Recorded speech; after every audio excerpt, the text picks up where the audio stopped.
ये कहानी है एक छोटे से गांव किशन नगर की। उस गांव में सुनैना नाम की औरत अपने पति के साथ रहा करती थी। उसकी एक बेटी भी थी जिसे वो बहुत प्यार करती थी। उसकी हर ख्वाहिशों को पूरा किया करती थी, लेकिन उसकी बेटी हमेशा दुखी रहा करती थी क्योंकि उसका रंग बहुत ही काला था। उसे इस बात का अफसोस था कि वो अपने घर में सबसे काली थी। बाहर उसका हर कोई मजाक बनाता था। उसके काले रंग की वजह से सब उसे देखकर हंसा करते थे। ये सब देखकर संजना को बहुत दुख होता था। ऐसे ही एक दिन संजना अपने माता पिता के साथ एक छोटे से फंक्शन में जाती है। वहाँ पर भी सभी लड़कियाँ संजना का बहुत मजाक बनाती हैं।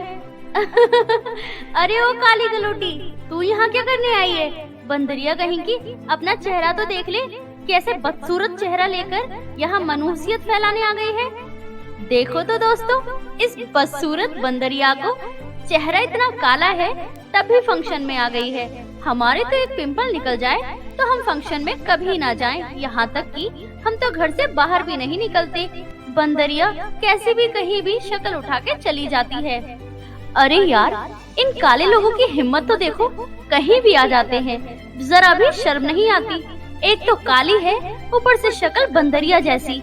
देखो तो सही कैसे घूर रही है। चल जाए यहाँ से। यार, मुझे तो काले लोग बहुत ही बुरे लगते हैं। मुझे तो बिल्कुल पसंद नहीं। ऐसा लगता है कि देखकर मुझे घिन आ रही हो। अब खड़े खड़े मेरी शक्ल क्या देख रही है? जाए यहाँ से। पूरे यहाँ पर मनहूसियत फैला दिया कर। संजना वहाँ से दुखी होकर चली जाती है और अपनी माँ से कहती है, माँ मुझे यहाँ नहीं रुकना, चलिए यहाँ से। देखिए ये सब मेरा कितना मजाक उड़ा रहे हैं। मैंने मना किया था ना आपसे कि मैं नहीं आऊंगी। माँ चलिए यहाँ से। मेरी प्यारी बेटी, तुम इन सब की बातों पे ध्यान मत दो। ये सब बोलने वाले लोग हैं, इन्हें बोलने दो। इन्हें ये नहीं पता कि दुनिया में सूरत से ज्यादा सीरत होती है और मेरी बेटी का दिल तो बहुत ही साफ है। लेकिन मेरी बच्ची, अगर तुझे यहाँ अच्छा नहीं लग रहा तो चलती हूँ मैं। चलिए जी, अब मैं अपनी बेटी को और परेशान नहीं देख सकती। ऐसा कहकर संजना के माता पिता संजना को वहाँ से ले आते हैं। तभी रास्ते में अचानक तेज गाड़ी आ रही थी जिससे उनका एक्सीडेंट हो जाता है, जिसमें संजना की माता का देहांत हो जाता है। अपनी माँ की मृत्यु की वजह से संजना बहुत रोती है। कुछ समय बाद सुनैना का अंतिम संस्कार कर दिया जाता है। संजना अपनी माँ की तस्वीर को देखकर खूब रोया करती थी। कन्हैया को बहुत दुख होता है कि वो अपनी बेटी के लिए कुछ नहीं कर पा रहा है और उसे ये महसूस होता है कि वो अपनी बेटी की जिंदगी में कुछ भी कर ले, लेकिन एक माँ की कमी कभी पूरी नहीं कर पाएगा। ऐसे ही कुछ महीने बीत जाते हैं। एक दिन कन्हैया शीला नाम की औरत से दूसरा विवाह कर लेता है। शीला की अपनी एक बेटी भी थी जिसका नाम कंचन था। कंचन दिखने में बहुत ही खूबसूरत थी। तभी कन्हैया अपनी दूसरी पत्नी शीला से कहता है, शीला, मैंने तुमसे दूसरी शादी इसीलिए की है ताकि तुम मेरी बेटी संजना को कभी भी उसकी माँ की कमी महसूस ना होने देना। समझ रही हो ना तुम मैं क्या कहना चाहता हूँ?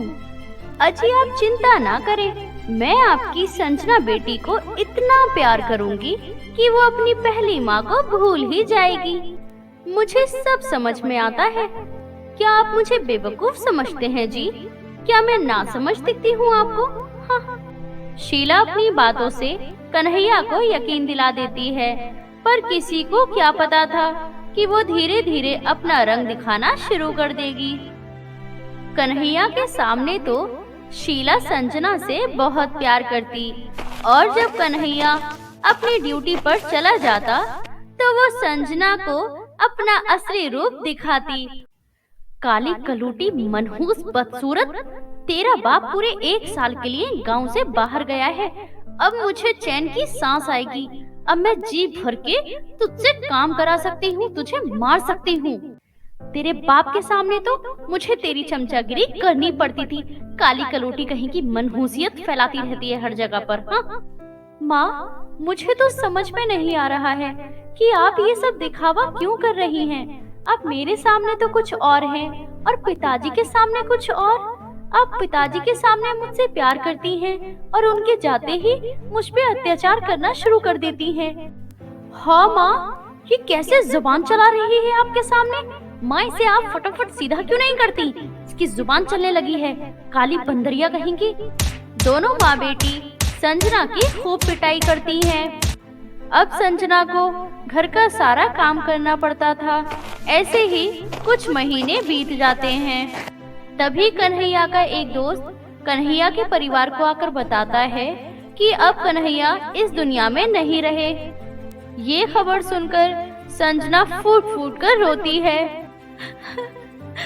ये नहीं हो सकता पिताजी, आप मुझे छोड़कर नहीं जा सकते।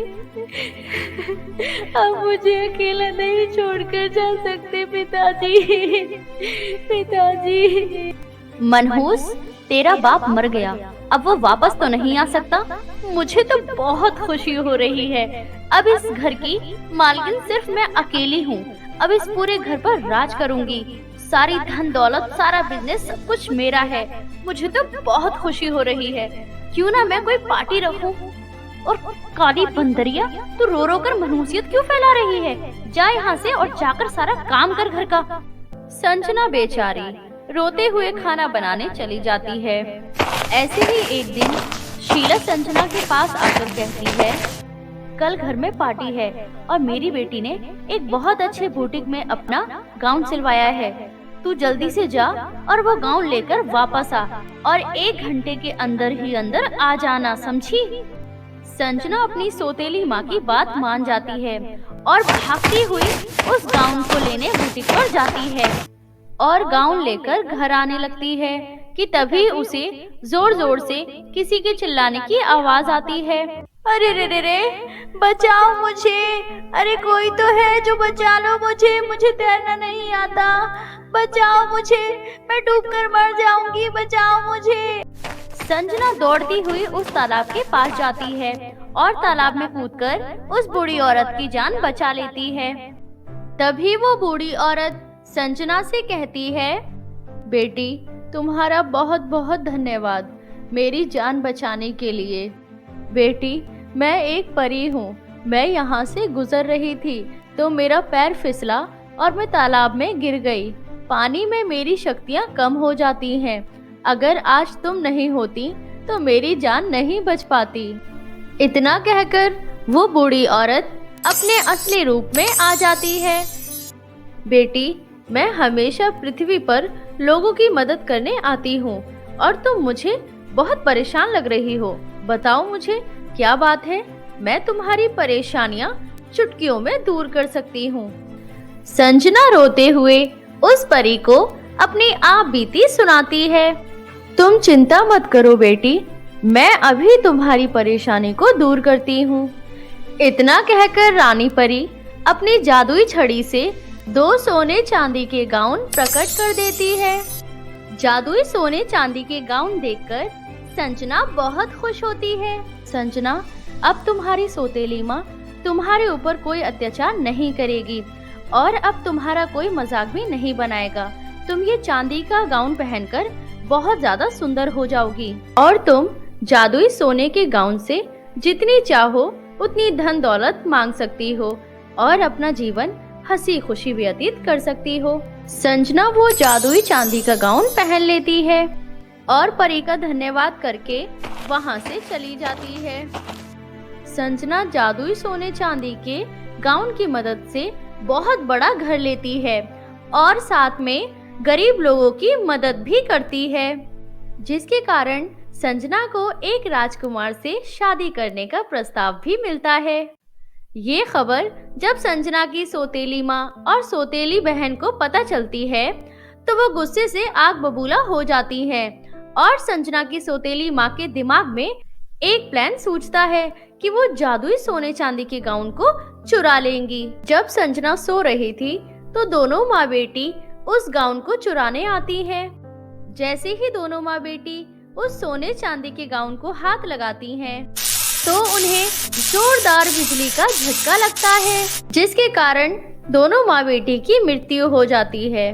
उसके बाद संजना का राजकुमार से विवाह हो जाता है और वो अपना जीवन हंसी खुशी व्यतीत करने लगती है।